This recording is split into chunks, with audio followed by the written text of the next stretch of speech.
La No, mía, ya. perfecto. Ahora, Ya podemos ver tu pantalla. No vemos tu cara, pero podemos ver tu pantalla. ya. Que no me veo, no sé cómo hacer para ver. Ya.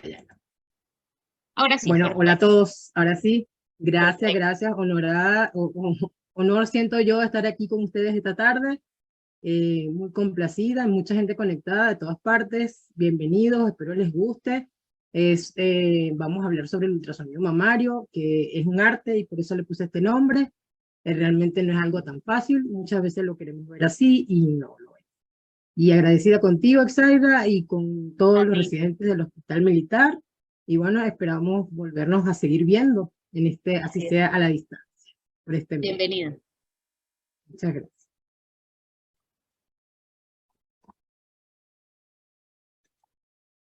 No tengo ningún conflicto de interés para dar esta charla y los objetivos de este seminario, de este webinar, es primero aprender a utilizar la terminología según la quinta edición del BIRATS, aprender y mejorar nuestra técnica. A veces hacemos los ecomamarios y no prestamos tanta atención a esa parte tan importante. Aprender a integrar o recordar que debemos siempre integrar con otros métodos, especialmente la mamografía, y también saber reconocer las limitaciones que tiene el método. Es muy importante recordar que para el cáncer de mama, para el diagnóstico del cáncer de mama, más allá de todas las nuevas tecnologías que existen, los pilares más importantes y que siempre deben estar bien hechos y bien estudiados y completamente adecuadamente realizados es una mamografía con ultrasonido mamario y una biopsia. Pero ¿quién debe realizar un ecomamario? ¿Cualquier persona puede realizar un ecomamario? Pues primero los radiólogos, sí o sí, bien sea generales o subespecialistas, como en mi caso o en el caso de otros especialistas en imágenes mamarias. Los ecografistas, siempre y cuando tengan un entrenamiento lo suficiente como para saber y tener los conocimientos básicos esenciales de la mamografía, que como les recuerdo es el principal compañero del eco. Los tecnólogos médicos. En Venezuela los técnicos no hacen ecografía, pero tanto en Estados Unidos como aquí en Chile podemos tener los tecnólogos o técnicos haciendo ecomamario. Pero para esto es importante que tengan el conocimiento y a su vez que los médicos especialistas o los radiólogos tengan acceso o posibilidades de evaluar a la paciente en tiempo real, que a veces eso es muy difícil, porque por ejemplo aquí en Chile las distancias son muy largas. Es difícil que yo vea a un paciente que el eco mamario lo hicieron al norte de Chile a 8 horas de aquí. Entonces es importante tener un buen feedback y sobre todo un buen entrenamiento inicial del técnico o el tecnólogo que va a trabajar con él. Los ginecólogos, los cirujanos, hay mucho intrusismo o intruismo.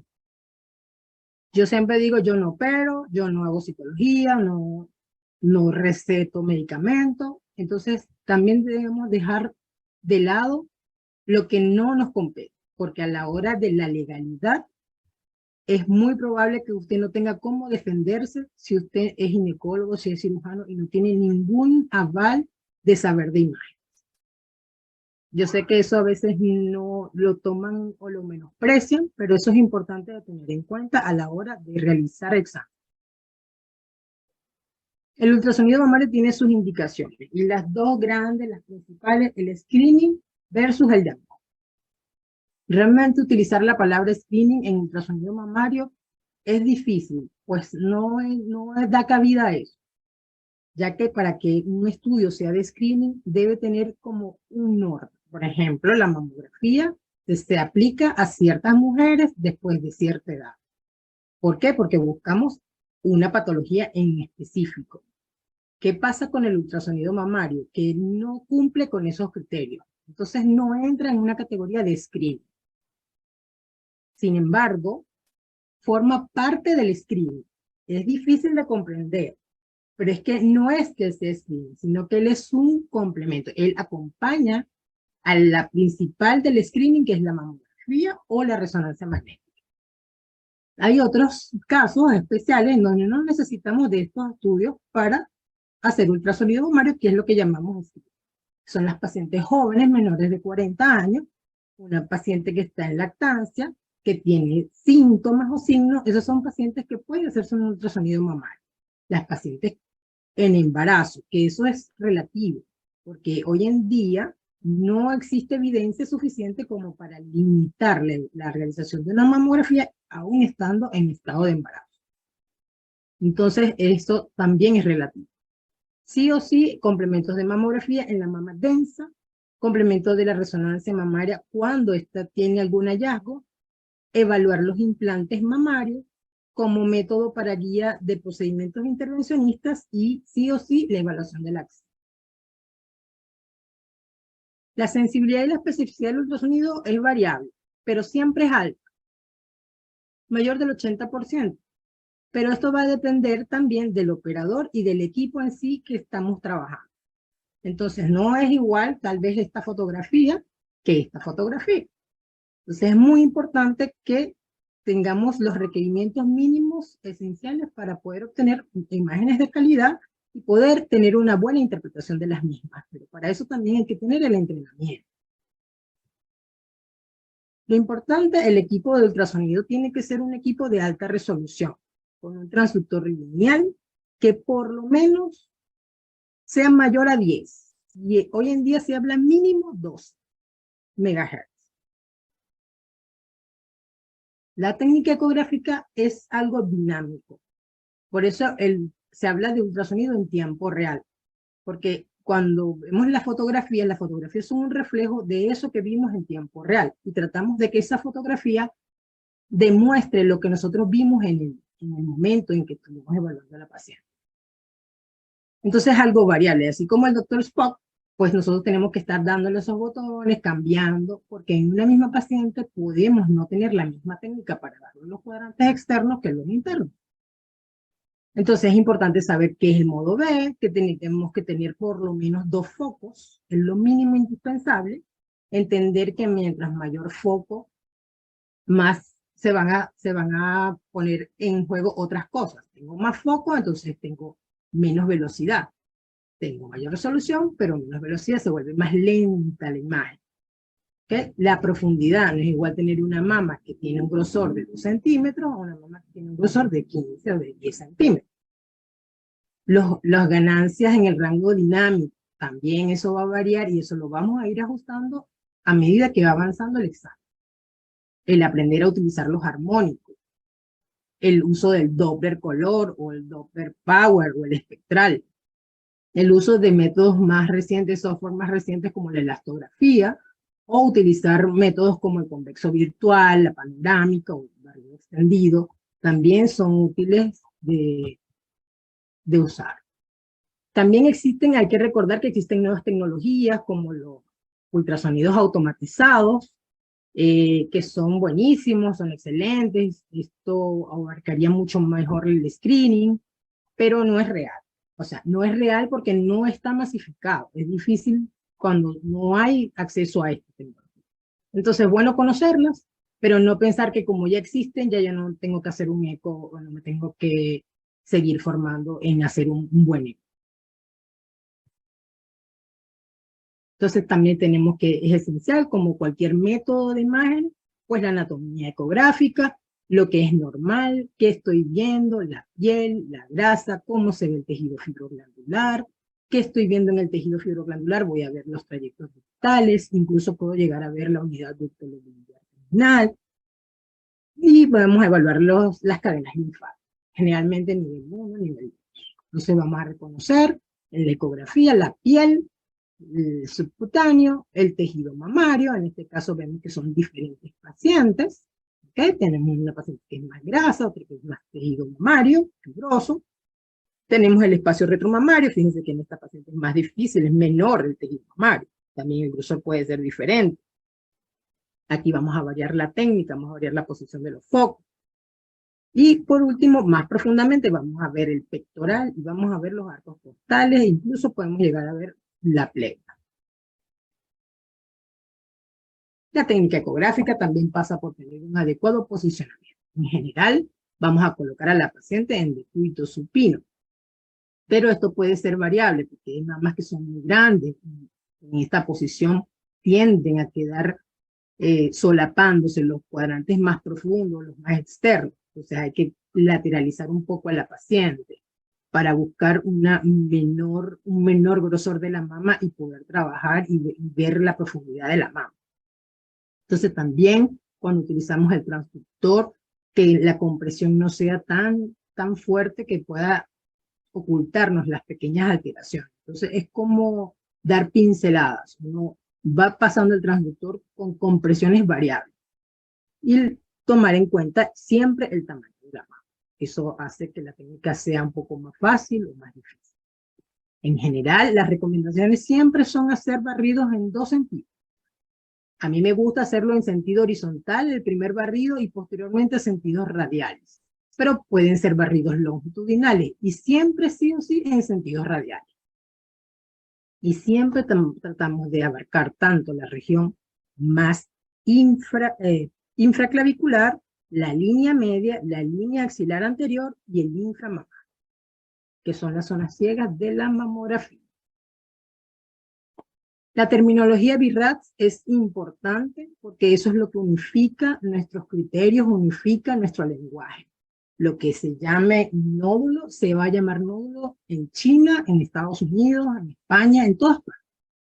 Entonces, es importante que todos tratemos de tener el léxico común para que sea comprensible y pueda ser reproducible también. Entonces, vamos a hablar de composición de base, vamos a hablar de nódulo o masa, vamos a hablar de áreas de alteración del patrón, que en realidad eso no existe. Ese nombre, realmente yo se lo puse, pero ese nombre que es lo que llaman distorsión, o el área de realce en masa en resonancia, pues es una rarefacción, una alteración de lo que nosotros siempre vemos como normal, del patrón normal del tejido mamário. Podemos ver calcificaciones, cada vez los equipos de ultrasonido son mejores y podemos ver las microcalcificaciones agrupadas. Y podemos evaluar los ductos, las dilataciones ductales. Aquí les presento, en inglés, lo siento, pero estos son los criterios del léxico del BIRADS en ultrasonido. Lo primero es la composición del tejido mamario. Lo segundo, cuando encontramos alteraciones. Entonces, la masa siempre se debe evaluar lo mismo. La forma, los márgenes, la orientación, el patrón ecográfico y las características posteriores. Entonces, siempre es continuo, siempre hacer lo mismo. Yo veo una masa, entonces es redonda, es oval, es irregular, es circunscrita, no es circunscrita. Si digo que no es circunscrita, entonces tengo que referir y determinar de qué tipo de márgenes estoy viendo. Son angulares, son microlobulados, son especulados. Cada de estos tipos de características van a hacer que nuestra sospecha baje o aumente. Igual que la orientación, ¿con respecto a quién? A la piel. ¿Está el eje mayor de la alteración paralelo a la piel? ¿O está antiparalelo o no paralelo a la piel? Vamos a hablar también del patrón ecográfico. Es anecoico, es hiperecoico, es mixto, es isoecoico con la grasa, es heterogéneo. Más otras características como, por ejemplo, el anillo, el halo ecogénico, que son otros hallazgos asociados, si veo calcificaciones o no, si esas calcificaciones están dentro de la lesión, están excéntricas de la lesión, están por fuera de la lesión. Entonces, para hablar de la composición de base, que le traje unos ejemplos, esta es una composición homogénea. Uno ve el tejido mamario sin ningún artefacto, sin ninguna interrupción. Mientras que la composición heterogénea generalmente está dado por los ligamentos de Cooper, que nos van a dar sombras, a veces hay la visualización de los ductos, entonces uno tiene que devolverse, empezar a tardarse un poquito más de lo que tal vez haría otro eco que es homogéneo. Entonces hay que tener cuidado porque estas pacientes, pues es más fácil que nosotros no veamos lesiones pequeñas. Hay que tener un poquito de paciencia. Cuando es heterogénea, no queremos tener estas pacientes, pero existe. Entonces hay que tener paciencia y hay que evaluar con calma, sobre todo al principio. Incluso aún cuando uno tiene más adiestramiento, Siempre hay que tenerle un poquito de respeto a la mama que tiene una composición ecográfica heterogénea, porque esto lo que nos afecta es la sensibilidad. Entonces, cuando hablamos de nódulos o masas, entonces tenemos que describir la forma, si es ovalada, si es redonda, cómo son los márgenes, si son difuminados, si son ovales, si son microlobulados, si son angulados, si son circunscritos o no. ¿Okay? Vamos a también hablar del reforzamiento, si tiene calcificaciones. Generalmente estas calcificaciones, esto es un quiste simple, que tiene unas calcificaciones que son generalmente en leche de calcio cuando vemos la mamografía. Entonces siempre ir correlacionado. Este es un nódulo hipoecoico, no es circunscrito, tiene márgenes irregulares, tiene una sombra posterior. Entonces todas esas características siempre tenemos que tenerlas en cuenta. Siempre, porque esa es la morfología que tomando en cuenta nosotros vamos a ponerle el grado de sospecha. Entonces tenemos las áreas que son de distorsión, masa, yo las llamo así áreas de alteración del patrón ecogénico, porque es algo que me interrumpe. En vez de estar todo ecogénico aquí que venía en banda, pues hay una sombra, algo que me interrumpe, que coincide con un área palpable, que coincide con el hallazgo mamográfico de distancia. Entonces, siempre aprender a correlacionar con la mamografía, sí o sí. No es correcto que nosotros hagamos una ecografía a una paciente mayor de 40 años y que ella no tenga mamografía. No hay razones, no hay motivos para hacer eso.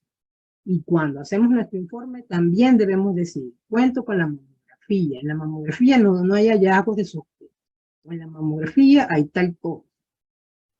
Un nódulo, una simetría, cualquier cosa.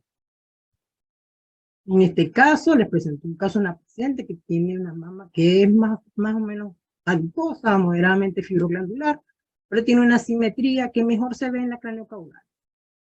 Voy al eco, y en el eco, en lo que me coloco en ese cuadrante, en ese tercio posterior, encuentro esta área de alteración del patrón ecogénico, muy pequeñita, que resultó en un carcinoma ductal infiltrado.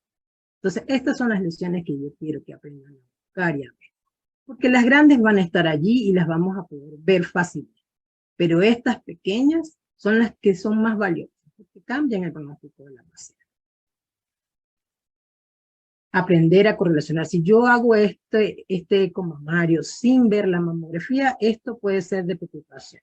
Los quistes oleosos son imitadores. Si uno ve solo el eco, a veces el eco asusta y uno dice, oye, pero esto se ve muy sospechoso. Resulta que es un nódulo radiotransparente que tiene, dependiendo de la edad del quiste oleoso, va a tener más grasa o menos grasa, va a tener más calcificaciones o menos calcificaciones.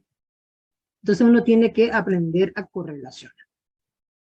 En este caso tenemos este nódulo que está en el cuadrante superior externo, que obviamente sí, aquí está, todo el mundo sabe, todo el mundo lo ve, es articulado, es denso, pero ¿qué pasa con esta área? Esta área llama la atención porque está demasiado rectificada. Cuando yo hago el eco en un barrido extendido, puedo demostrar que ese nódulo especulado tiene una infiltración intraductal hacia el pezón.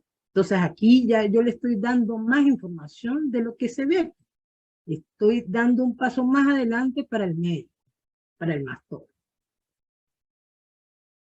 Vamos a evaluar los implantes mamarios. Los implantes mamarios siempre debemos verlos en su totalidad, tratar de verlos con el convexo virtual o tratar de verlos siempre su aspecto más posterior. En este caso, esto es una ruptura intracapsular. Vemos la cápsula fibrosa, está indemne, pero el implante ya perdió su morfología y tiene esas áreas ecogénicas, heterogéneas, y en relación con la ruptura, con la liberación del silicona. Este paciente tiene un implante anecogénico completamente, no tiene líquido alrededor. Todas esas son características que debemos señalar. Cuando hablamos de mastectomía, cuando evaluamos a una paciente que no tiene mama, entonces tenemos que tomar en cuenta también cuánto tiempo tiene de operada. ¿Por qué? Porque en los inicios podemos encontrar todavía seromas residuales, sobre todo cuando han recibido la radioterapia, pues a veces tardan mucho en reabsorber. Entonces es importante que nosotros lo podamos identificar y reconocer. Más difícil de evaluar la mastectomía porque el espacio que tenemos es muy pequeño. Entonces es difícil de mantener los focos, de mantener que no vea tanto profundo, pero eso a veces puedes ver los implantes pleurales. Es importante, este es un arco costal, esto ecogénico es la pleura, pero esto es un implante pleural metastásico secundario a su enfermedad de base del cáncer de mama. Esto es un caso de una paciente que tiene una mastectomía izquierda, su mamografía del lado derecho realmente no muestra nada de significación, pero en el área de mastectomía intrapectoral, en el interior del músculo, tiene 2 lesiones sospechosas que resultaron en lesiones de carcinoma ductal infiltrado recidiva. Otra área por excelencia de la ecografía del ultrasonido mamario es la evaluación de la axila. Yo considero que no es correcto que no veamos la axila si yo estoy haciendo un eco mamario. Hay gente que alega que no, porque eso quita tiempo, pero eso no quita tiempo. Eso es un minuto más. 2 minutos, porque 1 minuto por cada axila. Y a medida que va pasando el tiempo y tus habilidades, este tiempo va a ser menor. Entonces no hay ninguna justificación realmente. Más bien eso es un plus. Porque si yo tengo una paciente que tiene un nódulo sospechoso y yo le veo la axila y en la axila hay un ganglio que es sospechoso, ya lleva una biopsia directamente de la axila y determinamos la extensión de su enfermedad de una vez. Pero no que después pierde el tiempo, que después hacerse el eco axilar en otra parte, capaz que el eco axilar se lo hace a alguien que ni siquiera es de mama. Por lo menos aquí es muy difícil eso. Entonces es mejor hacerlo de una vez, no cuesta nada. Realmente es 1 minuto más o 2 minutos más. Entonces evaluar la axila, por excelencia, es el que mejor evalúa los ganglios. Pero también recordar que no todo es ganglio. O sea, aquí vemos un ganglio normal. Aprender a identificar, si uno lo hace siempre, uno ya sabe cómo luce un ganglio normal.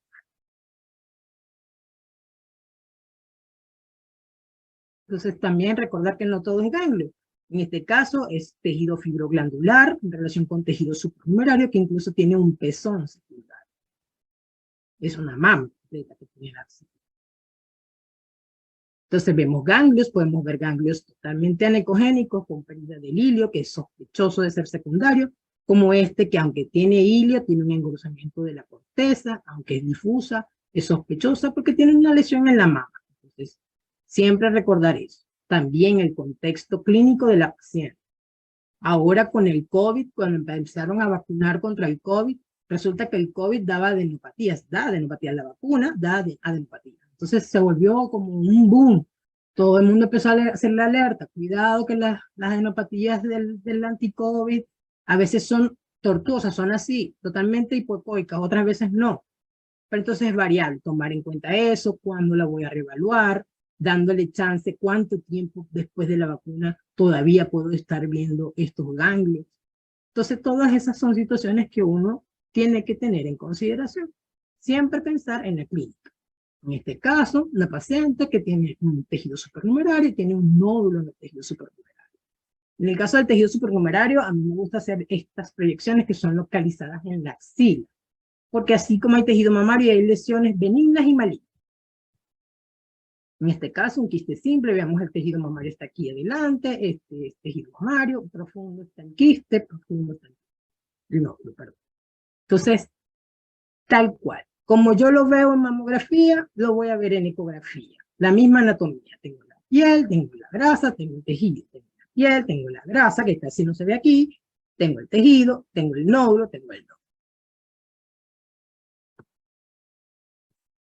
En este caso, tiene un nódulo denso. Esto es un catéter cuarto de quimioterapia.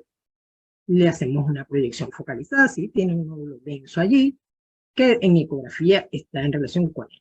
La paciente ya tenía enfermedad en esta mama. Y esto es un nódulo también cáncer. No es un ganglio metastásico. Es un tumor de axila.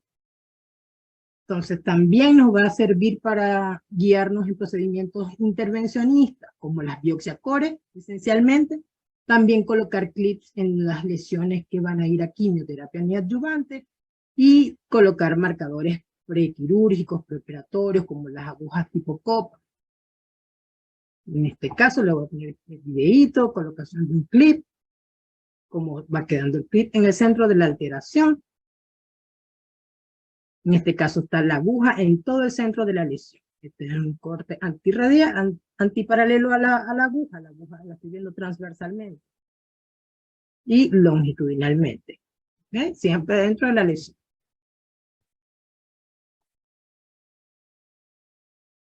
Quiero mostrarles este caso interesante porque quiero recordarles que la mamografía tiene unas zonas ciegas que son muy importantes a la hora de hacer el ultrasonido mamario. Siempre el ultrasonido mamario nosotros tenemos la paciente enfrente. No hay forma de justificar que correlacionen con la clínica, que vean que es de acuerdo a lo que siente la paciente. No, porque yo la tengo enfrente, entonces yo sé la edad de la paciente, yo converso con la paciente, usted se siente algo.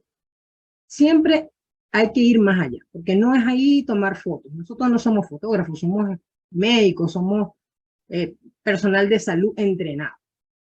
Entonces tenemos que ir más allá. ¿Por qué? Porque esa clínica es lo que nos va a dar el contexto del que estamos. Entonces, una paciente que en otro centro, ella tiene esta adenopatía en la axila, tiene esta mamografía de la axila, nada más voy a poner la axila, el lado izquierdo, que es el que nos interesa. A esta paciente le hacen una biopsia de este ganglio, porque en la mama no vieron nada, y salió metástasis de cáncer de mama. Entonces la pregunta es, ¿será un cáncer de mama oculto? Esta es una entidad que existe, realmente existe el cáncer de mama oculto, que es aquel que tiene ya la adenopatía o tiene metástasis a distancia, pero no tiene un primario evidente en la mama. Pero realmente para uno nombrar esta entidad, tiene que demostrar por todas las imágenes posibles que en la mama no existe ninguna alteración. En este caso, la paciente debió haber ido a una resonancia magnética, que es el siguiente paso. Pero bueno, por obras y gracias, pues le hicieron un PET-CT. Y encontraron eso en la parte más inferior de la mama. Estos son los cuadrantes inferiores.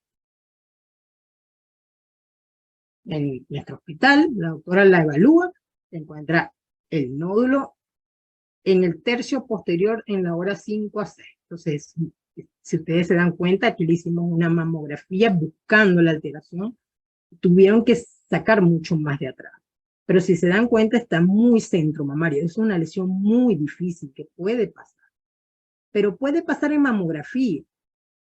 Pero en eco no pudo haber pasado. ¿Por qué? Porque en eco hay que bajar, hay que ir abajo, al inframamario, hay que ir a los internos, a la línea media, hay que ir a la línea axilar anterior y media, hay que ir atrás, hay que ir adelante, hay que ir abajo, hay que ir arriba.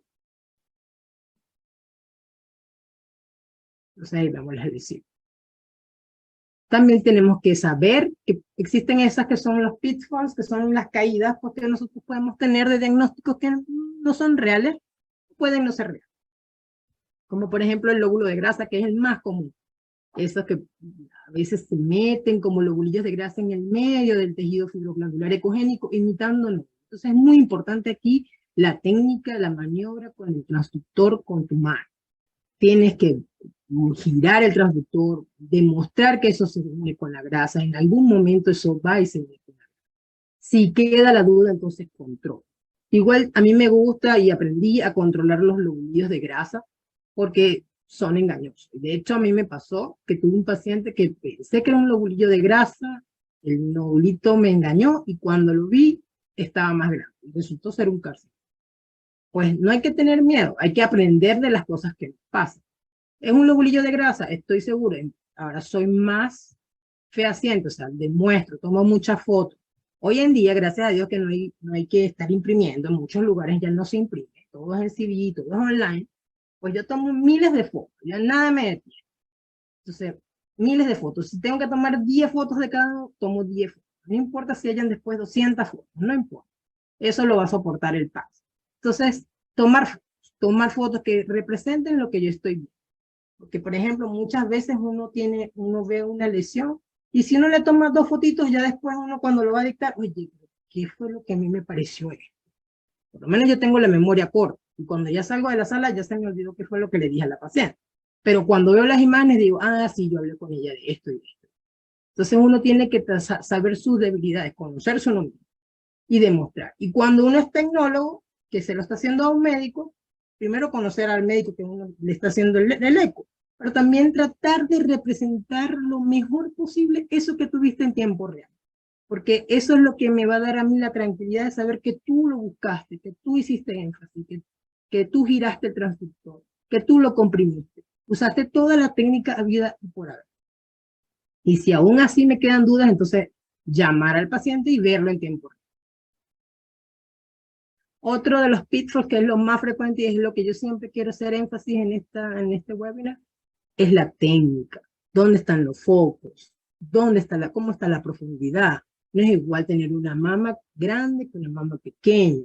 Las mamas pequeñas incluso pueden ser difíciles porque tú no tienes cómo hacer que la profundidad no te meta el tórax, porque a veces es muy poquito. Entonces tú tienes que aprender a poner el foco arriba o en el medio. Pero tienes que manejar, tienes que aprender a saber cómo, porque va a variar. Fíjense, esta es la misma lesión, no es igual. Aquí esto parece que tiene ecos internos, pero puede ser espeso, un poquito más, pero aquí esto es sólido, esto está dentro, algo que está dentro es hipoecogénico. Entonces esa es la diferencia, eso es lo que nos va a hacer la diferencia. Bueno, espero que les haya gustado, no sé si fui muy rápida, no sé si tienen muchas dudas, les agradezco muchísimo y siempre hay que tener un buen equipo. Aquí algunas de mis muchachas del equipo del hospital, por supuesto todas las de los otros centros donde yo trabajo, también trabajamos de la mano, siempre en constante comunicación y pues a seguir creciendo. Si tienen alguna pregunta, es el momento ahora. El tema es muy largo, es muy bonito, a mí me gusta, porque siento que es uno de los métodos más difíciles de hacer y de correlacionar, y siempre correlacionar con las clínicas. Y agradezco a todos ustedes por haber estado hoy. Gracias, de verdad.